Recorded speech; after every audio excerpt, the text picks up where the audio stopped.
Está começando mais um Fala Monte Alto aqui na Rádio Cultura. Quero agradecer a presença de todos que estão nos ouvindo e também nos acompanhando pelas redes sociais. Hoje um programa um pouco diferente. 2 participantes que já participaram do Fala Monte Alto, cada um veio aqui, contou sua história. O Zé Nascimento veio aqui para falar um pouquinho da história de Monte Alto no final do ano passado. O Fábio veio aqui 2 vezes já, mas hoje é um momento especial. Eu tô tendo a honra de receber o pai e o filho aqui juntos para contar a trajetória, essa grande conquista, não só para o Fábio, mas também para Monte Alto. A gente vai ter um doutor dando aula na USP e para a gente também uma grande alegria escutar um pouquinho dessa trajetória, como que o Fábio chegou aonde chegou. Antes de mais nada, muito obrigado pela presença de vocês.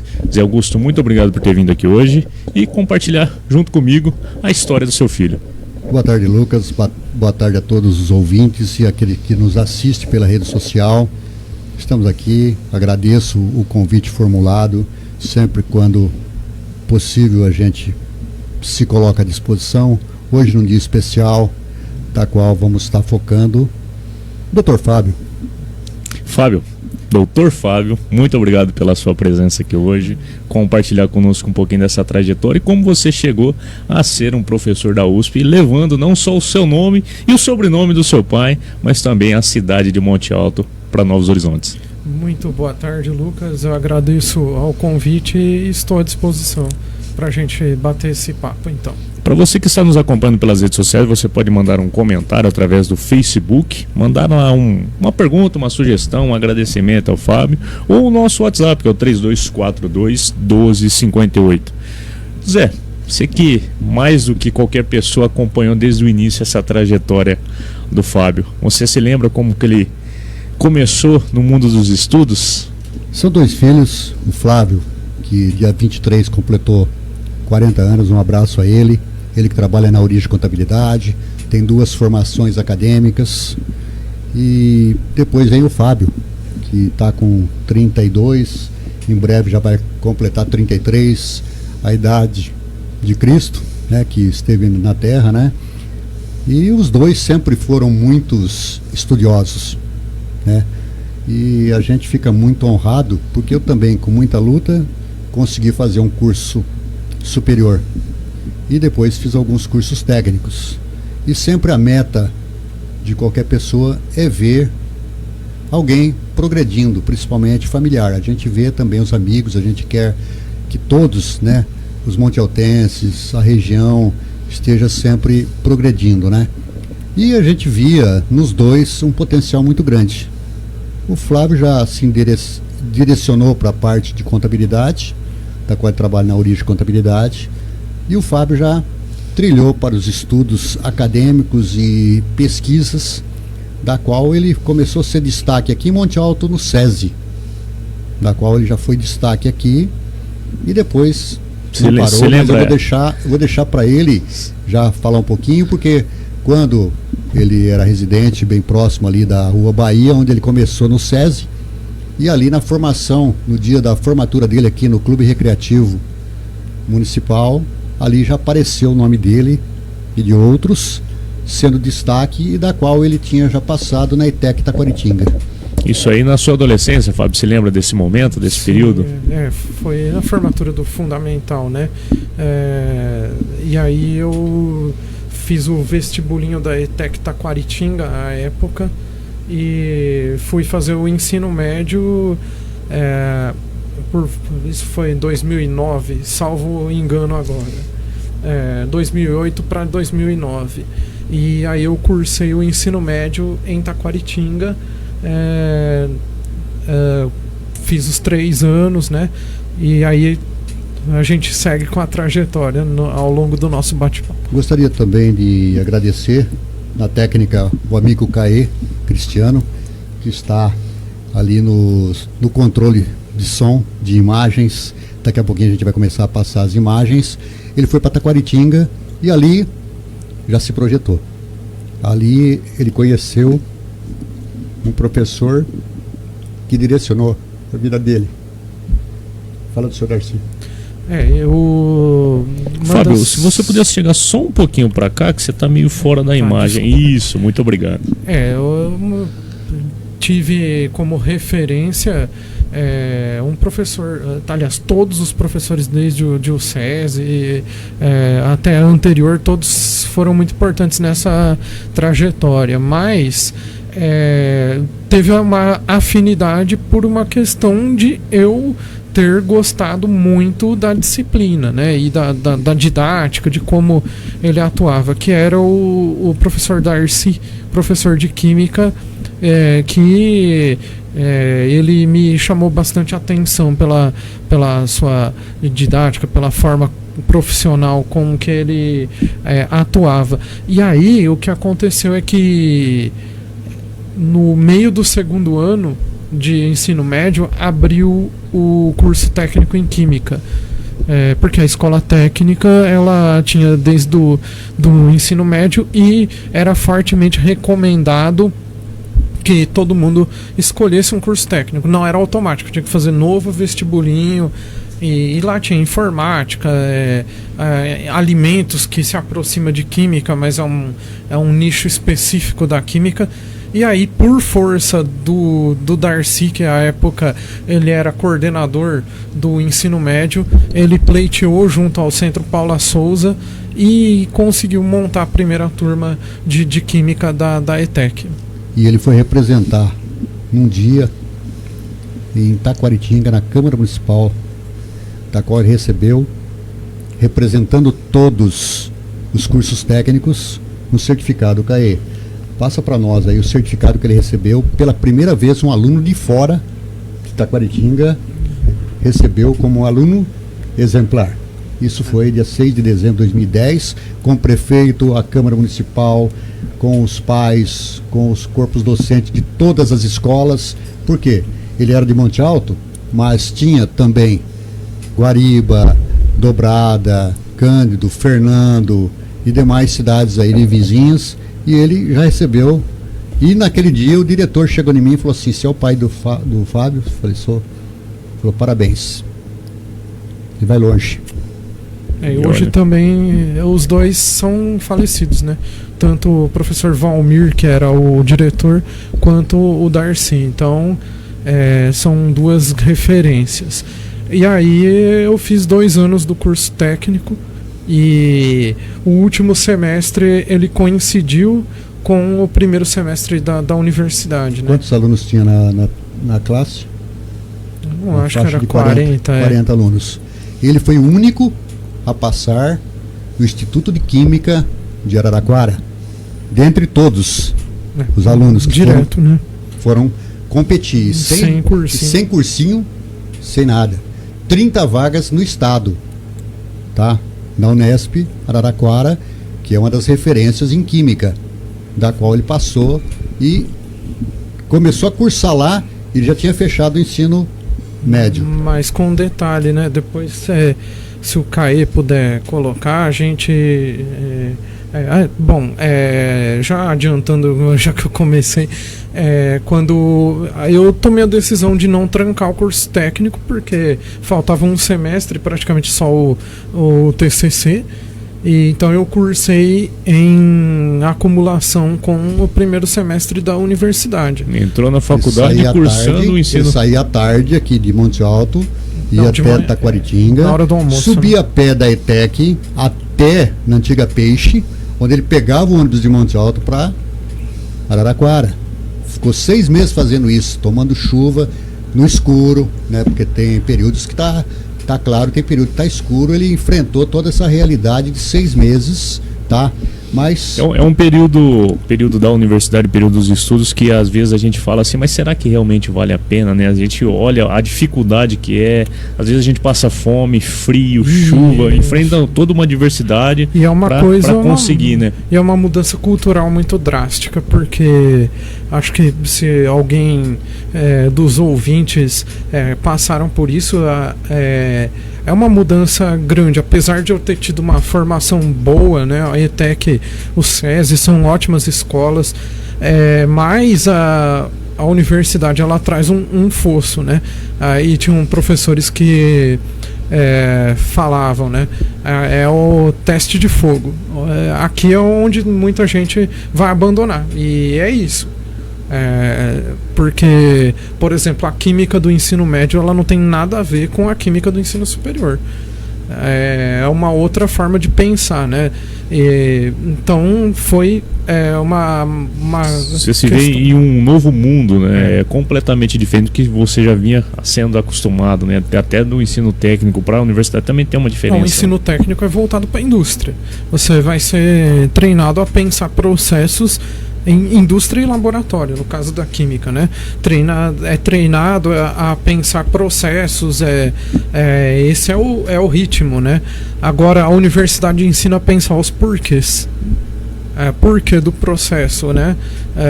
Você pensar quimicamente, não tanto no processo industrial, na rotina de laboratório, né? Muito embora isso tenha dado com certeza uma base importante, porque as disciplinas introdutórias de laboratório, quem não tinha essa base teve que aprender quais eram as vidrarias, qual que é o processo. Isso daí eu já dominava, né? Mas antes de falar propriamente da universidade, eu me formei com mérito, né, no curso técnico. Eu fui o melhor aluno da turma, e ao qual eu tive uma diplomação do CRQ, que é o Conselho Regional de Química da 4ª Região, com um diploma e uma medalha do CRQ. 6 meses se passaram, ele cursando a primeira parte de Araraquara. Primeiro semestre. E ali chegou o primeiro semestre. E aí chegou o momento da colação de graus da primeira turma de técnico em Química ETEC 2007-2009, da qual ele foi destaque. E nesse dia eu estava com um congresso de acupuntura em São Paulo. Falei, Fabinho, não tem condições de ir lá. Ele falou, não, vai ser tranquilo lá, eu vou com o Flávio lá, fica sossegado, pode ir lá pro seu congresso e tal. Aí ele foi. Aí tem um amigo meu que trabalhava comigo na Sabesp, ele falou, Zé Augusto, no dia que eu cheguei, né? Falou, cara, o moleque foi condecorado lá. Recebeu, chegou no final da colação de grau, a hora que receberam o certificado, né? Aí, se puder passar o certificado. Esse foi a medalha que ele recebeu. O professor Darcy, que hoje é saudoso, usou as seguintes palavras: tenho a honra de passar as mãos como fechamento da primeira turma de Química para o melhor aluno 2007-2009 da primeira turma de Química. E com detalhe, sai aluno e volta professor. Essa foi a medalha do CRQ, e depois tem mais um certificado. Olha aí. Então tá aí. Aí eu fui fazer o curso superior, né? Graduação em Química. E pegou um DP de 0,25 no primeiro, foi o único, que ele ficou cabreiro com isso. E depois no segundo semestre, ele procurou a Zezé Montenegro aqui, foi em cima. Que matéria era na época? Era cálculo. Ele ficou cabreiro com isso. Foi em cima, fechou os 5 anos, sem nenhum DP, e no dia da colação de grau, ele que foi falar em nome de todos os alunos. Porque foi destaque de novo na Unesp. Eu tive a conclusão do curso da licenciatura em Química, depois tem aí o diploma, mas de novo eu fui o primeiro aluno da turma. Média 8,7 no curso. No curso todo? No curso todo. Aí está o certificado já passando para quem está nos assistindo, né? E nesse dia foi incrível também. Além de ter usado a palavra, fui o orador, né, da turma. Orador da turma. A hora que acabou, nós saímos no corredor, gravei as palavras dele, que está no meu canal do YouTube, que ele foi muito bem, assim, em 3 minutos e pouco, ele refletiu tudo que foi os 5 anos de jornada dentro da Unesp, né?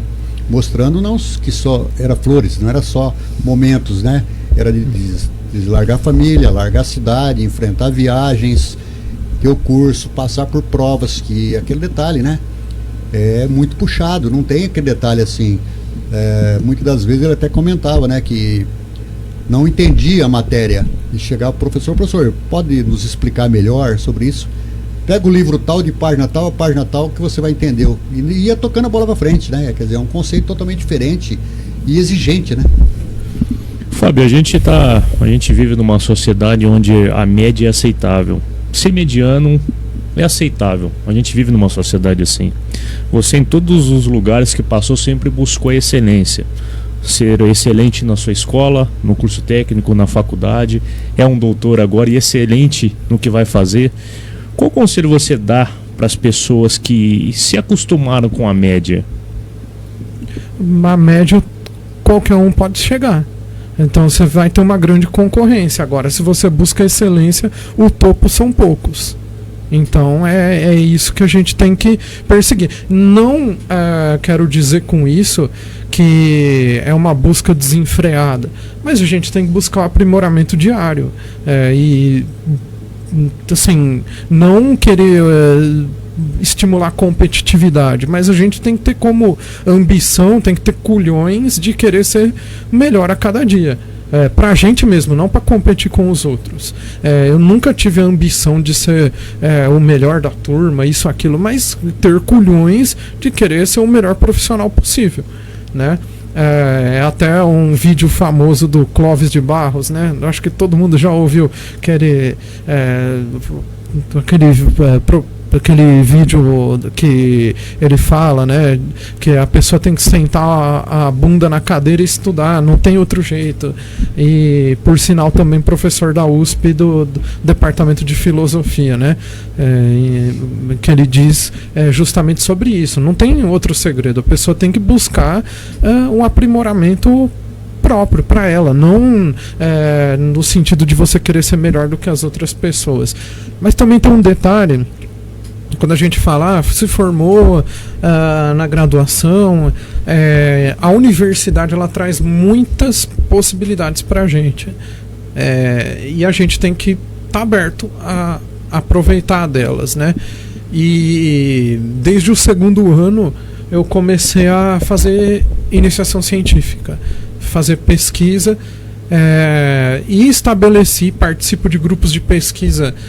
Desde então, ontem nós tivemos, e a gente estava lembrando que o ano que vem vai fazer 15 anos da fundação do grupo. Então é um trabalho longevo, né? E aí eu conheci a professora Alessandra Viveiro, que ela foi docente de uma disciplina, de uma das cátedras que eu fiz, e ela abriu vaga de iniciação científica e à época, dentro da química, e tinha uma situação que muita gente pegava iniciação científica com bolsa, porque tinha lá uma pesquisa patrocinada pela Natura, pela Petrobras, isso, aquilo. Então é um universo em que tem uma parceria público-privada bem forte. E só que o que me despertou é que eu gostei muito da disciplina dela. Eu tive muita afinidade. De novo, o Darcy me chamou para química e ela me chamou para a educação ambiental, para o ensino de ciências. E eu comecei. Eu acho que você tá. Não, pode continuar. Se precisar fazer um break. Pode continuar. Aí ela me cativou para estudar educação ambiental e ensino de ciências, porém é uma área que não tem tanto financiamento. Quando a gente fala de financiamento da ciência no país e tudo mais, e tudo bem, eu encarei. Eu começo sem bolsa, depois nós vamos ver o que vai acontecer. É uma área que eu vou gostar de desenvolver. E aí comecei iniciação científica sem bolsa, depois consegui uma bolsa do CNPq, que ele é supervisionado pelo Ministério de Ciência e Tecnologia. Consegui uma bolsa de iniciação científica. Dali, FAPESP, que é a bolsa, vamos dizer, mais prestigiada, né? Consegui bolsa FAPESP, que é financiada pelo Estado de São Paulo. E aí eu concluí a graduação com a bolsa FAPESP, né? E aí, quando a gente estabelece um vínculo, um trabalho com um grupo de pesquisa, é um caminho não diria pronto, porque você tem que ir lá e passar na prova, né? Mas é um bom caminho para você fazer um mestrado. E o que eu pensava, né, era, se eu cheguei até aqui e eu quero ser um pesquisador, eu preciso percorrer o percurso. Se eu quero ser um pesquisador, chegar à universidade, tem que fazer até o doutorado, não tem outro jeito. Não que isso seja um problema, mas é o percurso a ser feito. Então eu pleiteei uma vaga e aí teve um porém. A professora Alessandra, ela se exonerou da Unesp e passou no concurso público da Unicamp. Então houve uma mudança, né? De eu sair de um local que estava acostumado e pleitear uma vaga num local que eu até então não conhecia, que era a Universidade Estadual de Campinas, a Unicamp. E aí eu concluí, e nesse caminho sabia que pelo mesmo motivo que eu falei, né, da questão do financiamento, trabalhar com educação ambiental, por exemplo, não é prioridade de governo, não tem financiamento privado, etc. Então o que eu pensei? Eu vou começar a lecionar, porque aí eu vou primeiro que eu não vou chegar no mestrado cru. Eu não quero ser um pesquisador que só vai falar para os corredores da academia. Eu quero falar algo que vai ter aplicação na sociedade, que vai ter eco, né? Então eu quero lecionar, eu quero ter a experiência da prática. E aí comecei na escola do Bovério, na época, né? Que é o Dom Bosco, que sucedeu ao Coque, né? E que hoje é ruína, né? Foi demolido. Foi demolido, né? Comecei ali com aulas de matemática no fundamental e no médio. Então, logo depois, ainda professor, eu passei no mestrado e comecei a ida até Campinas para cursar as obrigações do mestrado e concomitante com as minhas aulas. Então havia um dia, por exemplo, que eu chegava 2 da manhã e 6 horas tinha que acordar para ir para o colégio para dar aula. Então foi um período de muita correria, mas muito bom, porque me deu muita cancha de trabalho. Nós vamos chamar o nosso primeiro intervalinho e voltamos já já.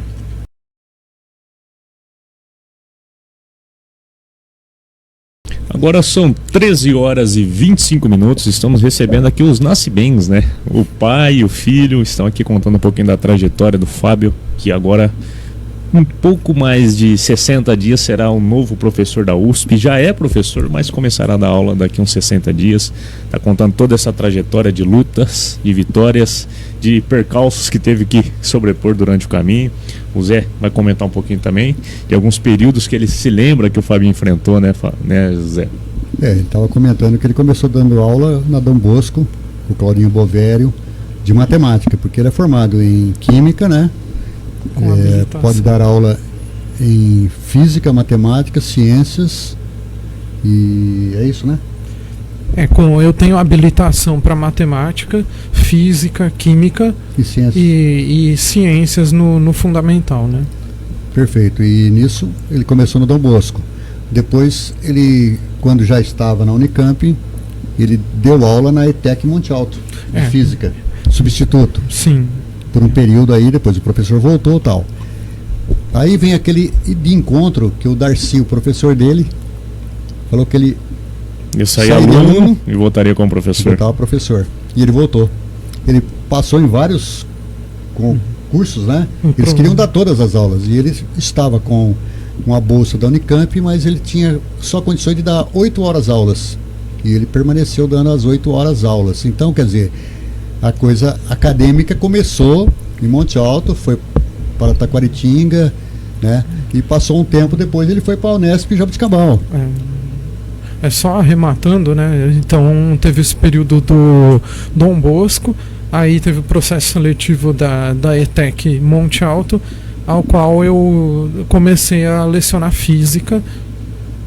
Aí logo depois por afastamento, né, que aos processos seletivos a professora titular da vaga voltou, e aí abriu o processo seletivo em Taquaritinga. Então é por isso que eu voltei professor, né? E lá eu dei aula no curso técnico em Química, de Química Analítica Instrumental. Eu cheguei a dar Química Ambiental lá, numa frente sobre ciclos biogeoquímicos. E aí saiu uma bolsa que eu precisava de dedicação exclusiva. E aí, só recuperando aqui, porque foram duas, na verdade. Essa aí foi no final do mestrado, eu consegui uma bolsa que era dedicação exclusiva, e aí como faltava 6 meses, eu precisava dar uma atenção na dissertação, eu exonerei e saí também do Claudinho, porque eu conseguiria me manter com a bolsa e dedicar a dissertação do mestrado, né? E aí eu terminei o mestrado em fevereiro de 2019, e aí eu já tinha passado no processo do doutorado, então eu praticamente na semana limite para obter o grau de mestre, eu fiz a defesa pública e entrei no doutorado na semana seguinte, né? Porque não é muito fácil passar, viu? Porque não tem jogo de carta marcada, né? E antes disso, nesse período, ele concorreu com 46, mais 45 na Sabesp como técnico, passou, depois por questão particular ele não exerceu o cargo. Eu estava na Sabesp e o pessoal tudo parabenizando e tal, mas depois ele optou, falou, vou ficar na pesquisa, prefiro não adentrar. Ele concorreu a um concurso do SESI para professor de Química, até estava praticamente certo para ele ser o titular aqui do SESI, agora já nas novas dependências, né? Ficou em 9º lugar do estado na época, né? Ainda cursando a faculdade, mas infelizmente por questões ali ele também não obteve a vaga, mas foi muito bem cotado, estava o melhor da região de Araraquara, tá? Mas aí por uma questão, foi um professor de Matão, que provavelmente pegou 2º lugar, e aí foi na hora de no caso, escolher entre as 3 psicólogas, aí o jogo foi um pouco pesado, diferente, até ele queria entrar até com um processo contrário aí, mas aquele detalhe, eu falei, olha, acho que é melhor perder do que achável e deixa a coisa correr. Os próprios diretores, professores daqui, torcendo, porque ele saiu daqui como aluno, né, e estava voltando como professor de Química aqui e tal. Em 2 lugares, né, também estudou no SESI e voltar como professor no SESI. Também, né? Era uma situação que poderia ter acontecido, né, e sem contar que ele fez, nesse período de pesquisa, muitas e muitas viagens. Ele saiu daqui de Araraquara já direto, foi para o Paraná. Que cidade você foi lá? Guarapuava. E chegando lá, viajando direto. Chegou lá, só cobra Leonardo Boff e demais ali, palestrante, e ele defendendo ali a faculdade do Unesp, né? Niterói também. Aí depois ele foi para Niterói, né? Com 19 anos, levei ele para Ribeirão Preto. Ele falou assim, preciso pegar um voo que eu tenho que estar lá na Universidade Fluminense, fica lá em Niterói. Levei ele lá, ele pegou aquele aviãozinho de rosca ali, o Passaredo, que depois o pessoal começava a passar medo. A hora que ele entrou naquele avião e começou a girar, eu falei, meu Deus, onde é que ele foi entrar aí? Aí passou uma hora e pouco e já ligou, falou, já tô aqui na ponte Rio-Niterói, aqui já ultrapassando, ele já foi passando as fotos, tudo certinho. Ficou lá, fez o trabalho dele lá de palestrantes também, né? E passou um tempo, ele foi para a USP também, em São Paulo, né? Eu tive só que no Instituto de Biologia, num congresso lá. Mas aí eu entrei no doutorado em 2019, já estava, foi sequência, né? Eu já conhecia a Unicamp, então eu optei por seguir no doutorado lá. E aí nós conversávamos sobre fazer um trabalho praticamente etnográfico, né? Um trabalho de imersão Porque eu trabalhei com protagonismo ambiental na dissertação. O que seria isso? Identificar pessoas que lançam ações voluntárias, o que motiva elas, e meu foco foi a arborização. Então eu queria saber o que motivava as pessoas a plantarem árvores. Pessoas que eram dotadas e conhecidas por fazer plantio. Era esse meu objeto, saber o que motivava, quais eram os saberes que elas lançavam, né, para fazer ações de arborização. E aí o doutorado seria uma sequência lógica. E nós tivemos também um assentamento em Araraquara várias vezes. Do assentamento eu escrevi meu primeiro livro, né, que é sobre sabedoria popular, que foi financiado pela FAPESP, né. Eu tive o livro totalmente financiado, então ele é um e-book, inclusive, né. Tem disponível para baixar gratuitamente. Onde que as pessoas conseguem baixar isso? Na editora Blucher. Depois eu te mando, aí se você quiser publicar, né, como com link. certeza, manda para mim. E aí eu publiquei meu primeiro livro com o resultado dessa pesquisa. Aí no doutorado a gente faria, pelo menos o boneco original, o briefing, era pra gente fazer um estudo sobre protagonismo ambiental, agora recuperação de áreas degradadas. Eu queria saber, nesse outro contexto, só que um estudo praticamente de imersão. E o que chamava a atenção da gente era o Sebastião Salgado, que é hoje saudoso também. Fotógrafo Sebastião Salgado, e a Lélia, que é a sua esposa. Por quê?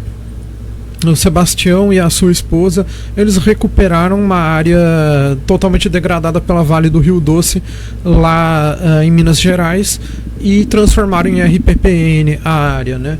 E então o que a gente falava era, não, eu vou passar um período lá, alguns meses, para conversar com o Sebastião, para entender quais são as práticas, as técnicas, onde que surgiu esse interesse ambiental dele. E tudo bem, tá? Na fase de escrita do projeto, porque quando a gente entra num programa de pós-graduação, você começa a fazer as disciplinas introdutórias, depois você apresenta dali um semestre o seu projeto que você vai desenvolver. Ele precisa passar pelo seminário, pela aprovação de uma pré-banca para você dar sequência ao seu projeto. Mas o que a gente não esperava é que haveria a pandemia, né? E o que aconteceu foi um fato que me marcou muito, porque havia uma professora, não nossa, né, mas você tem contato com todo mundo, apesar da Unicamp ser uma cidade universitária, a Unicamp Barão Geraldo tem o tamanho de Monte Alto, né? São 50 mil pessoas que de forma direta e indireta passam por ali, né, em Barão Geraldo, então você tem proximidade com pessoas lá no bandejão, na cantina, no auditório, você vai assistir uma palestra lá. Eu já cheguei a assistir a palestra do então ministro da Educação, o Janine Ribeiro. Então, assim, você estando numa Unicamp, você vai se deparar com oportunidades de você ir a grandes eventos. Então, você está no meio de grandes aglomerações. E tinha uma professora da Química que ela teve na Itália, quando a Itália estava no epicentro da pandemia. E aí estávamos numa reunião. Essa época eu passava 3 dias da semana em Campinas e estava lá numa reunião que foi informado. Não sei bem o que aconteceu aqui. Veio uma mensagem da reitoria dizendo que vai paralisar as atividades por causa de um vírus. Todo mundo assim, mas como assim vai paralisar as atividades? Não, logo mais o reitor vai mandar uma mensagem para a comunidade acadêmica, mas para a gente manter as atividades que estão programadas para hoje e amanhã, e até sexta a universidade vai fechar. E depois vão vir informações de como fazer o ensino híbrido, e as coisas vão seguir dessa forma. Então a Unicamp foi a primeira. Se vocês olharem os arquivos, vamos rememorar que a Unicamp foi a primeira instituição a paralisar, quando nem se falava de lockdown e tudo mais. E não tinha máscara, não tinha nada disso. E aí, tudo bem, eu tava tipo numa quarta-feira, eu ia ficar até quinta, que eu tinha atividades na quinta-feira, e quinta já tinha ordem de todo mundo ir embora, evacuar o campus. Aí, tudo bem. Chegou o fim da tarde da quinta-feira, eu precisava esperar até 8h30 da noite para ir pegar o ônibus, voltar para Monte Alto. E só tava praticamente eu, num campus enorme, só tinha praticamente eu, deserto. Então foi uma coisa marcante do período pandêmico. E aí a gente começa a receber mensagem nos grupos: eu sou médico fulano de tal, e eu tô atendendo aqui na China, é coisa assustadora porque as pessoas elas morrem afogadas nos próprios fluidos. E assim, começamos a receber: gente, o que está acontecendo? É assustador.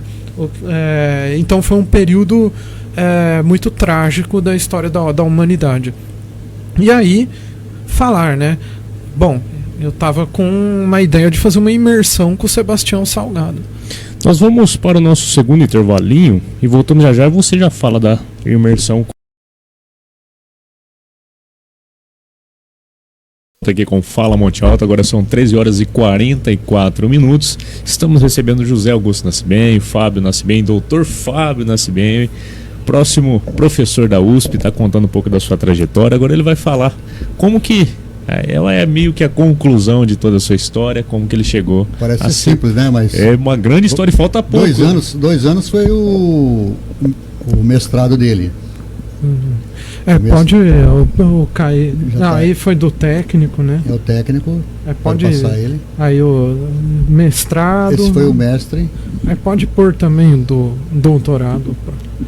Tá aí. Foi 2 anos de mestrado. 5 de. Justamente porque, né? Eu estava dizendo sobre a pandemia. E aí a Unicamp paralisou o prazo de tudo. Tem até 4 anos para concluir a defesa de tese.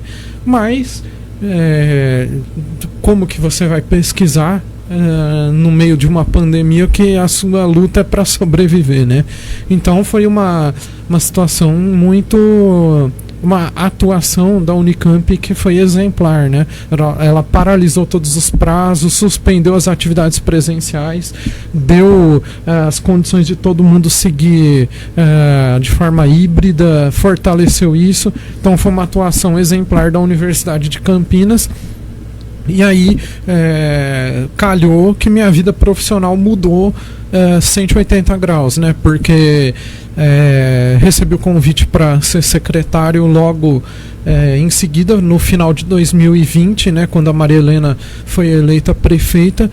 Aí passei os 4 anos como secretário concomitante ao doutorado, né?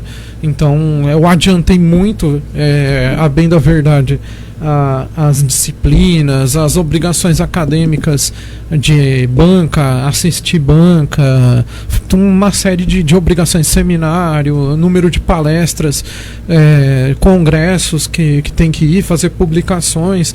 Então eu aproveitei o período de pandemia para isso. E só voltando um pouco, na minha atuação também docente, antes de assumir a secretaria, eu tive a experiência de ter lecionado durante 1 ano na Unesp Jaboticabal, no curso da licenciatura em Biologia, e dei uma disciplina na Unicamp na condição de doutorando, e aí paralisou tudo, né? Foi o período pandêmico, e aí eu consegui uma bolsa de doutorado, que foi suspensa quando eu assumi a Secretaria de Agricultura e Meio Ambiente. E aí já fizemos um programa falando disso, né, de todas as premiações, todas as questões que a gente trouxe junto da equipe para Monte Alto, né, todos os destaques, que foi coroado com o reconhecimento de Monte Alto ao fim desse período como a cidade mais sustentável do Brasil, até 100 mil habitantes. E aí agora estou diretor de educação ambiental por decisão política, né? A gente respeita muito, e fiz o meu trabalho na educação ambiental. Tivemos grandes avanços, a Escola da Natureza, publicamos um livro de educação ambiental, criamos o ônibus. Então, é um período muito bem aproveitado. 2 RPPMs. Isso já como secretário, né? Que eu consolidei como aplicação da minha tese. Nós criamos 2 unidades de conservação no município. Lembra que eu falava de RPPN do Sebastião Salgado e tudo mais. Então, houve uma mudança porque eu passei a estudar a política de RPPN no doutorado. Era para falar sobre o Sebastião Salgado, sobre a RPPN dele, e na verdade acabou sendo um estudo sobre uma política criada que também era uma RPPN, uma ação de proteção e de preservação a áreas outrora degradadas, né?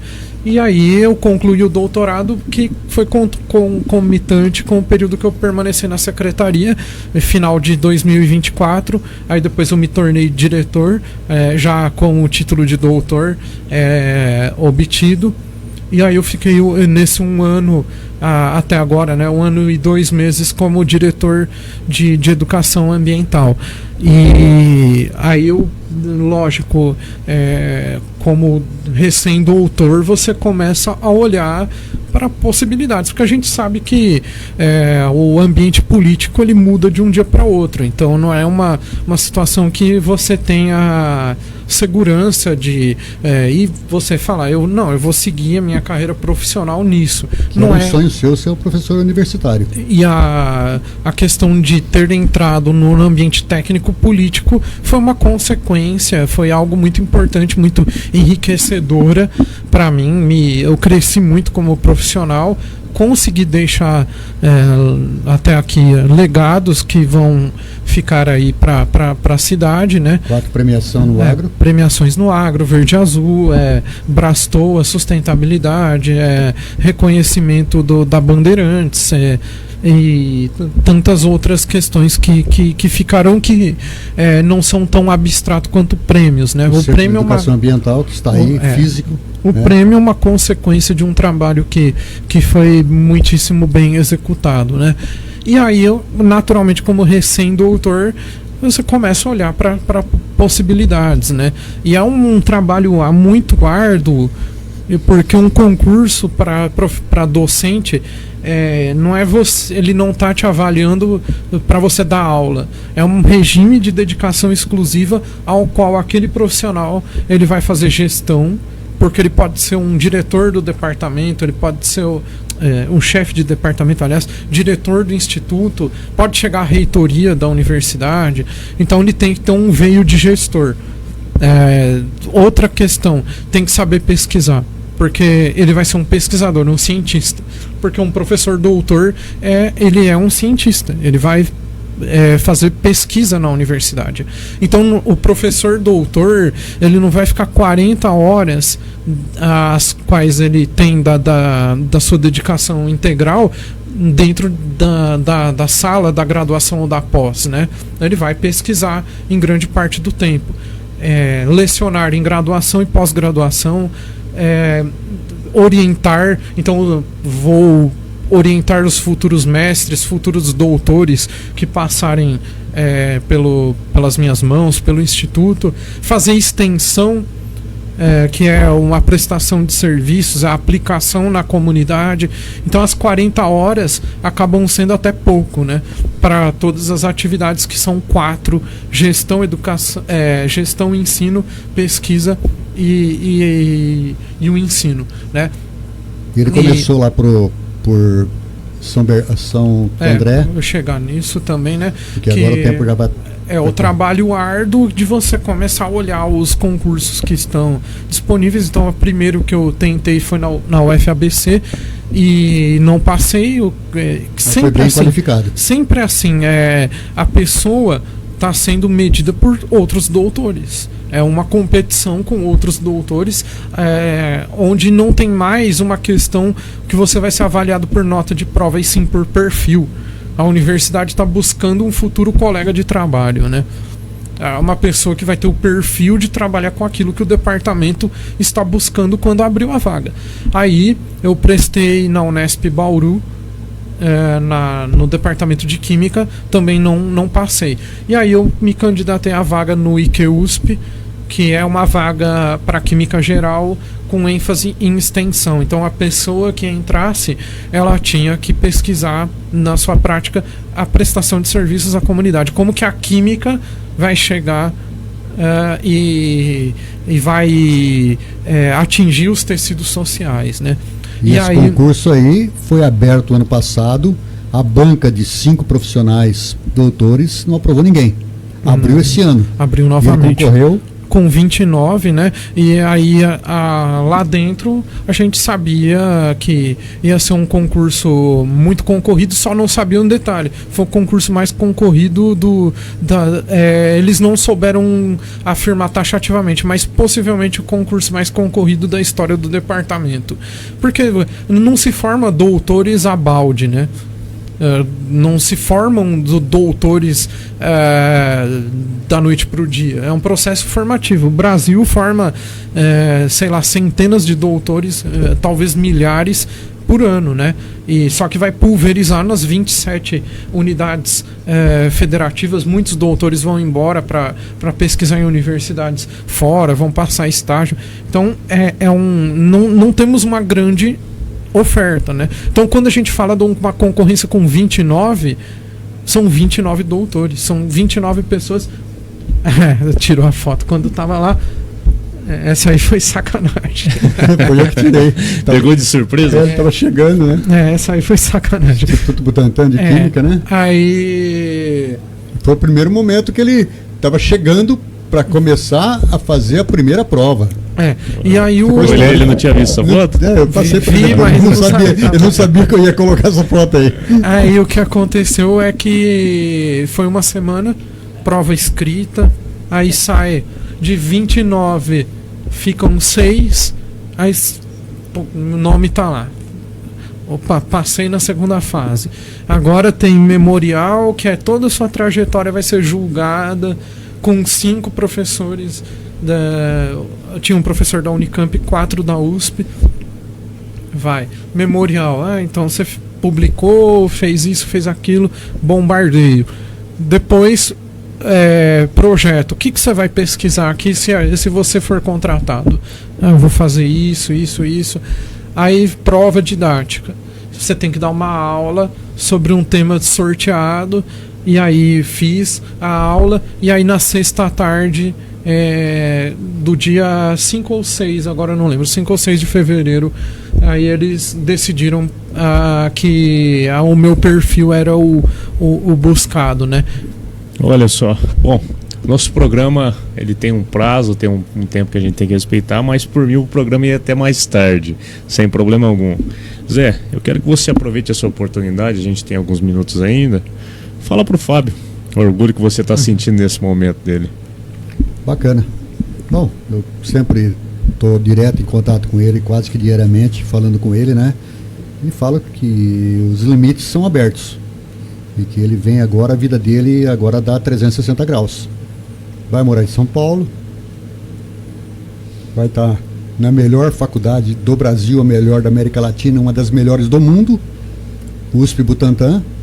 E foi as palavras que ele falou, né? Que ele tinha Unesp na formação, especialização de doutorado e mestrado na Unicamp e faltava a USP. E ele fechou esse tripé, da qual lhe desejo muita felicidade. Estamos aí para apoiar, estamos aí para incentivar que ele não pare por aí. Já tem outros projetos até para o exterior já, que ele já está pleiteando, e que possa cada vez evoluir mais e ser feliz, que é o que importa, né? Que isso, pé no chão ele tem. e que daí para frente ele consiga realizar todas as projeções, que um dos sonhos dele era ser professor universitário, e ele está na melhor universidade que poderia estar aqui da América Latina. Quando a gente fala isso, as trigêmeas, né, USP, Unesp e Unicamp, elas são muito boas, né? O que a USP tem, que sempre fica à frente, é por quantidade de publicações, né? Por ser a universidade mais antiga, tem um acesso diferenciado do ICMS, por ser justamente das trigêmeas a mais antiga. Então, por tudo isso, ela acaba ficando nos rankings de pesquisa como a melhor, mas o ensino da Unesp, da Unicamp e da USP, eles são similares, são tão bons quanto, né? O que se fala é desse prestígio extra, essa camada a mais, esse verniz a mais que a USP tem, né? E foi isso. Aí eu disse no dia que teve a deliberação e a banca veio me cumprimentar, me saudar, né? Como o novo colega de trabalho ali. Falei, olha, eu queria agradecer porque eu tenho Unesp, tenho Unicamp, faltava a USP, e eu agradeço porque estou realizando isso, né? Agora são 13 horas e 59 minutos. Fábio, meus parabéns. Eu sei que não foi fácil, é uma trajetória aí bem complexa, mas você conseguiu vencer. Meus parabéns, que você leve não só o sobrenome do seu pai, mas também o nome de Monte Alto para vários lugares e o reconhecimento pelo seu trabalho. Meus parabéns, eu tenho certeza que não só o José, mas muitas pessoas que te conhecem, sabem da sua capacidade, do seu trabalho, que você realizou em todos os lugares que você passou, você será um excelente professor. Meus parabéns. Eu quero agradecer a todos que participaram, que enviaram comentário aqui na nossa transmissão. Eu quero agradecer ao Caí, que está lá na técnica, o Matias, que comentou. O Matias é responsável pelo canal oficial do Fala Monte Alto, e agradecer o Zé.